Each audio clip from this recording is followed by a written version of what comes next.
Hello, I'm Engineer Jomari Arellano, project in charge of Greenlight Power Inc. under project management. Here we are in our one of hospital projects in Manila, where our scopes are supply, delivery, and installation of enclosure, cable ladder, circuit breakers, conduits, supports, including testing and commissionings, termination, and project turnover. Nag-start ang project na to nung nangailangan ang isa sa mga building nila ng power supply. Noon kasi sinusupplyan lang siya ng generator which is limited time only. So sinusupplyan siya between 8 AM hanggang 6 PM ng gabi.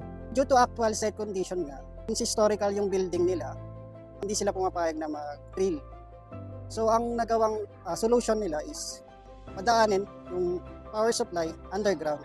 So ang goal ni Greenlight is to provide permanent power supply para sa building na ito upang makapag-attend ng continuous healthcare para sa ating pasyente.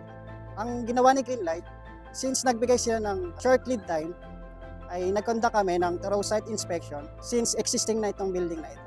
And then, ayun, continuous collaboration lang with client since masisikip yung mga electrical rooms nila. So, nagkaroon talaga kami ng thorough installation. No? From layout, mula sa hanggang sa pag-install ng mga electrical panel, and then paglalatag ng conduits, including cable pulling. Because this is a hospital project, so may mga visitors, patients, and employees ng hospital tayo na nakasama. So we have conducted scheduling ng aming manpower before we executed the actual work or the installation of this feeder tank. The other things conducted by Greenlight is, ayun, upon project completion nga, nagkaroon tayo ng testing and commissioning. Conduct din tayo ng punch list para ma-meet natin yung satisfactory ni client. Here at Greenlight, we are not only fixing electrical systems.